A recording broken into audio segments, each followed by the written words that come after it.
There is a question about the mechanism for checking peer review COIs, which I guess would actually be more focused in what you're about to talk about with the implementation. But I'm sorry, I'm not sure I understand the question. Maybe Jane, if you want to be unmuted, you could ask it.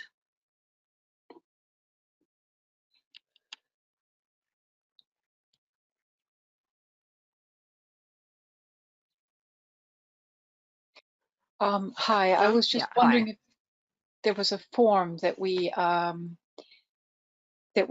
that there were any changes made to the peer review forms that we would implement either across the board, or I'm just wondering, are there any changes made to the standard forms recommended?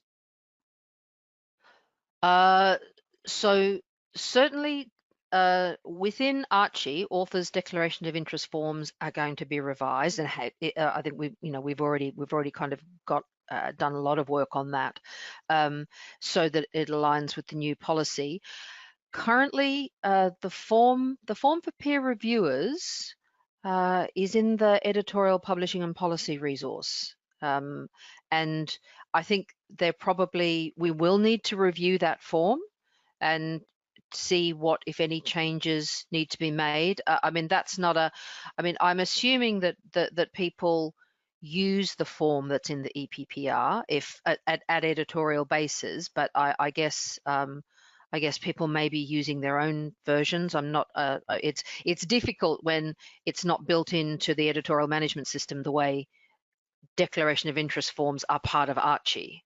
But certainly, whatever the standard form is at the moment, we'll review it, and if there are changes that are made to that form, that will be shared.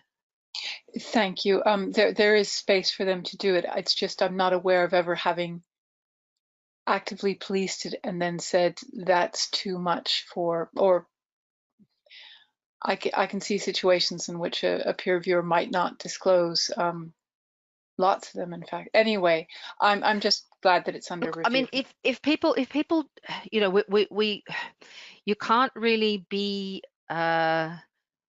We're not expecting you to be a detective in the sense that, I mean, if an author doesn't, or sorry, if a peer reviewer doesn't disclose a relevant financial conflict of interest, that's, I don't know what, that's a very difficult thing to. Sorry, I'm not. I'm not having that serious. I just wondered if the form would change. But anyway, I think we'll just pay extra attention, I suppose. Anyway, I know we can't be required to go into it in a way that we might with our authors, but there we are. So thank you. Okay, thanks. I think there's a question from Ruth about peer reviewers can't have a direct conflict of interest. Does that mean consultancy travel? Yes, so it is a direct financial conflict of interest. It doesn't relate simply to employment or patents. So I think employment was mentioned specifically, but I think there was a slight inconsistency in that the current policy is actually spread across 2 documents, which doesn't really help with implementation, which is why we really want everything in one place now. There's one policy. That's how we tend to operate going forward. But it was specific about employment, but not specific about the other types of financial interests, which are included. So it's any direct financial interest, i.e., so it's employment and it's patents, but it's also other types of payments received that would be from companies that could potentially have, or commercial organizations that could potentially have an interest in the topic area of the review.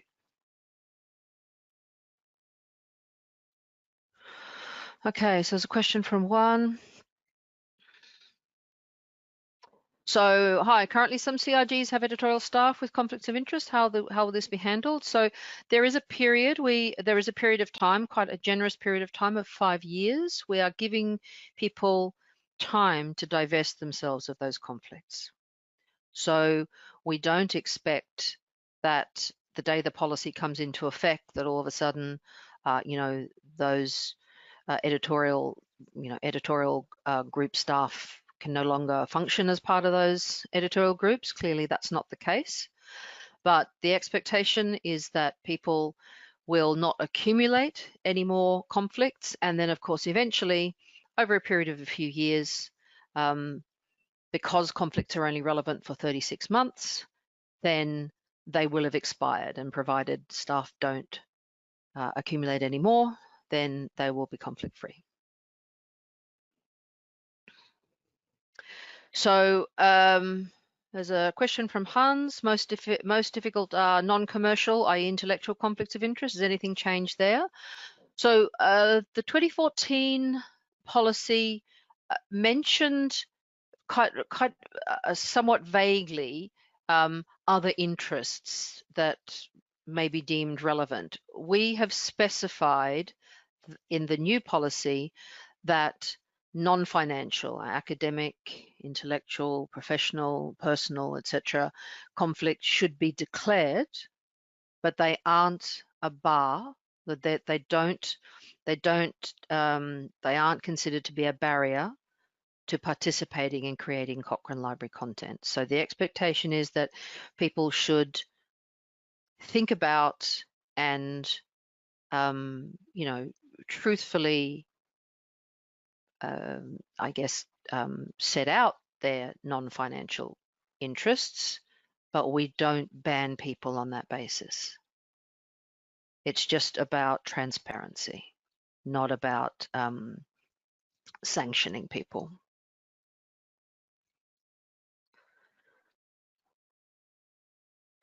Okay, so will there be thresholds for payments? No. So there's no change in that regard. So we didn't have thresholds in the 2014 policy, and we have not implemented thresholds in the 2020 policy. How about a history of employment? Could that be relevant or not for a COI?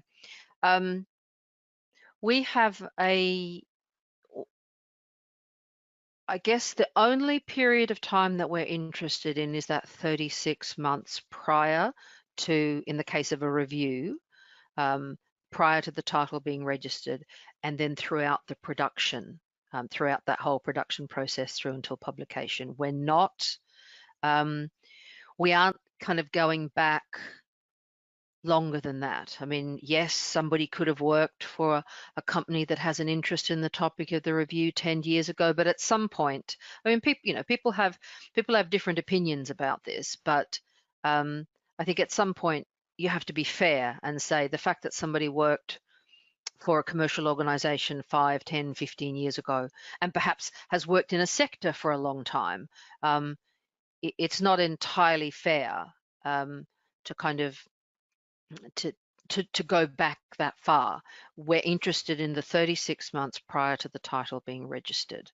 And if employment if somebody was employed in that period or becomes employed at any period, at any point during the kind of production, the review writing process, then that would be at odds with the policy. Is there anything, I don't know, Fergus or Andreas, is there anything that you wanted to add about any of those questions now? Yeah, it's Fergus here. Just to add about the non-financial conflicts of interest, I think although it was there in the 2014 policy, I think very few people made any declarations there. I do think it is a really important thing for people to be open and honest about, because it is about transparency, and I think it helps people to understand the context of the review if you know what are the sort of interests of the authors of the review. I mean, if a whole lot of authors were actively engaged in private remunerated practice that involved that intervention, then you can understand there's a different context of the review than if they weren't. So I think it is something that has been undervalued, but is still very important. I have no additional comments. No. Okay, thanks, Andreas. Okay.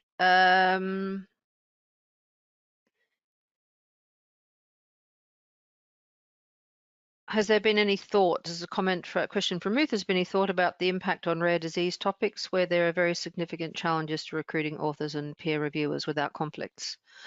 There was the project team, the policy revision project team, was aware and did talk about those issues, but on balance, strengthening the policy was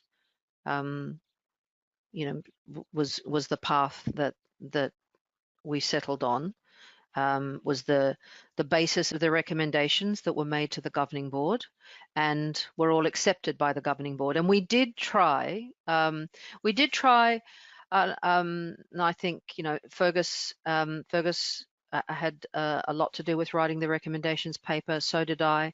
And I think it's fair to say that we pointed out very clearly to the governing board that there was a trade-off here, that in strengthening the policy, we would gain, but there were also risks. And we did make that clear. I don't know whether perhaps you'd like to add to that, but it isn't a case of that being ignored, but the decision was still taken to make the changes which strengthen the policy. No, Fergus, if there's anything you'd like to say, or maybe we did point that out very clearly, and so it was therefore a board decision made very consciously. And if the consequences, I mean, certainly if there are consequences for, or I guess if the degree of the consequences for strengthening the policy are more severe than perhaps we had anticipated, then this is that's something that we would be willing to discuss. And if there are groups that feel that they are suffering particularly, or that there are the challenges for them are specific in particular and making things very difficult, then of course we'd expect you to come to the team and we discuss it. But as it stands, I think that's that stronger stance is something that was agreed across the board.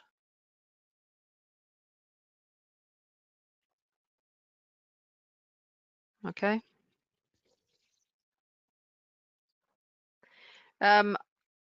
Sorry, I beg your pardon. All right, sorry. So from Ruth, there's an equity issue here. I think it's probably, I'm not sure what you mean by that, but and look, we'd be really happy to discuss specifically with your group the issues that you have when the policy is implemented. Okay, there's a question from Nicole. What does the launch date versus the application of the policy mean for roles like contact editors? The launch date and the application of the policy are in fact the same. Sorry if I was unclear about that, but the official policy launch is the point at which it comes into effect and it applies to everybody from that point. But as I said previously, so contact editors who are already working within Cochrane review groups may have relevant conflicts now. That doesn't mean that they have to stop working immediately for a review group, but they do have to let those expire and not acquire any other relevant conflicts. And by that we mean financial interests with payments that are received, or kind of financial interests with commercial organizations that have an interest in the scope of the Cochrane Review Group.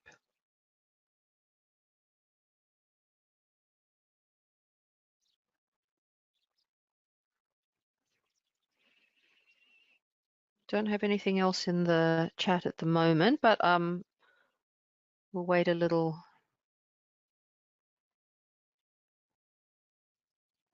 We'll just wait a little bit in case anybody else has got anything. If you would rather ask your question, by all means, raise your hand and Ollie can unmute you.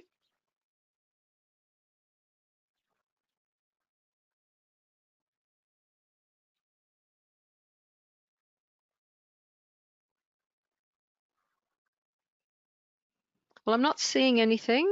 Oh, hang on. Yes, I beg your pardon. Yes. Okay, we've got a couple here. So, Kamal, are the real COI cases available as a resource for conflict of interest web portal, or will they be launched in the future? So, at the moment, we've got them kind of on our test site. We haven't fully developed them yet. So but we've done quite a bit of work on them. So as hopefully in the next next month or so, those scenarios should be available on the COI portal. A question from Kerry. Does that also apply to the editorial board? Can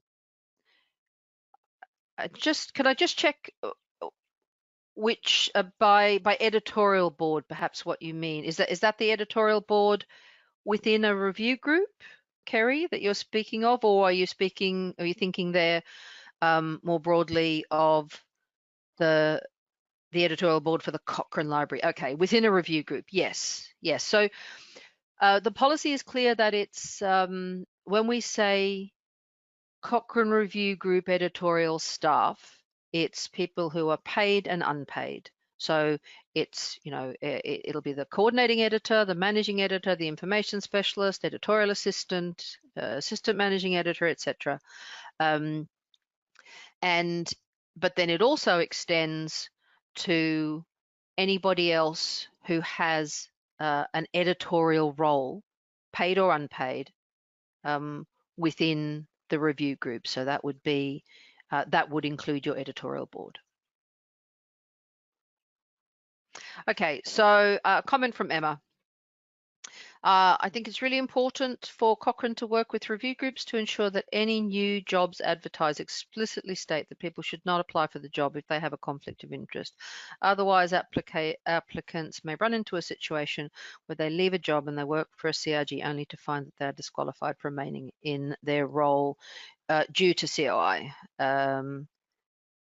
Maybe they hold investments or have inherited a patent or something. Okay. That would be a bad situation. I think we agree with that.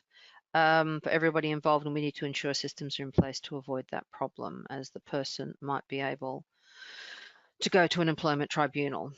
I think that's a really important point. I think there are standard job descriptions for those key editorial posts, certainly for the paid posts of managing editors or editorial assistants, information specialists.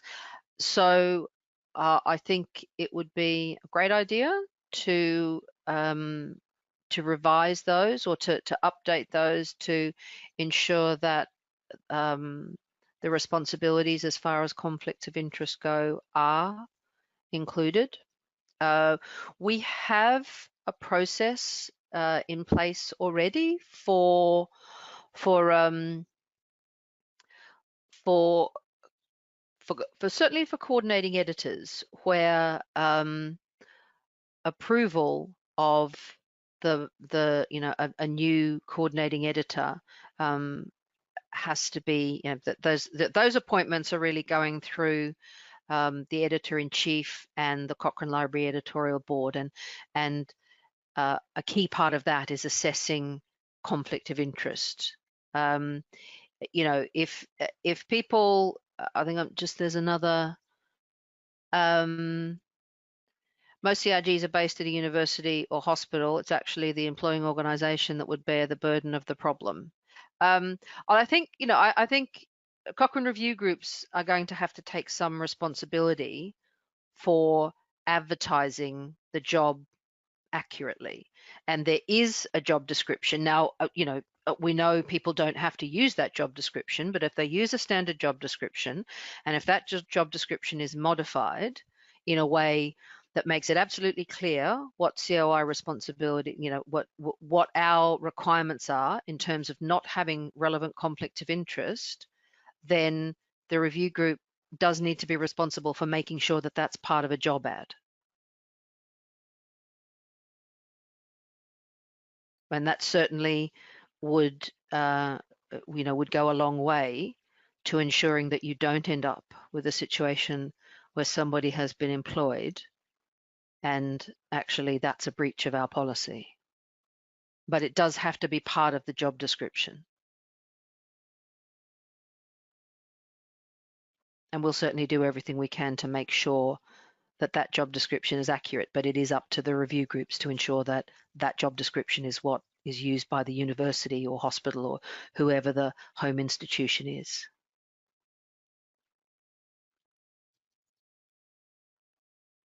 Have we got anything else? I'm not seeing anything. Ruth, it's Fergus here. Can I just go back to the comment about the editorial board, the CIG's editorial board? Sure. I've just checked the policy, and maybe the version I've got in my computer is not the final one, but it implies to me that it's actually, the policy applies to full and part-time staff, but other editors, it's implied, though it's not stated, that other editors could have conflicts of interest as long as they were not involved in dealing with any reviews that was relevant to that conflict. Okay, so I was actually thinking of the definition of what an editorial, a Cochrane Review Group editorial member were, and my recollection was that that included. I'd have to quickly look at the policy. Well, the version I've got in front of me implies it's the full and part-time editorial staff this applies to, but there's a thing which may have changed since the version I got here, which says editors with conflicts of interest must not undertake peer review, be a contact editor, or provide sign-off for Cochrane review to which their conflicts relate. So that implies that they could have conflicts as long as it's not relevant to that particular bit of work. Okay, so I'll have to look at that because the definition of who an editorial group, a review group editorial team member is includes statistical editors, statisticians, methods editors, and any other methodologists, whether paid or unpaid. So if there's an inconsistency between that definition and something and another section in the policy, we'll have to resolve that. Yeah, I think we probably need to look at that, yes. Okay. Thank you, everybody, for attending. If you have any questions or anything you want to follow up about, the email address coiarbiter@cochrane.org. You're welcome to follow up, post any follow-up questions or comments there, and we'll get back to you.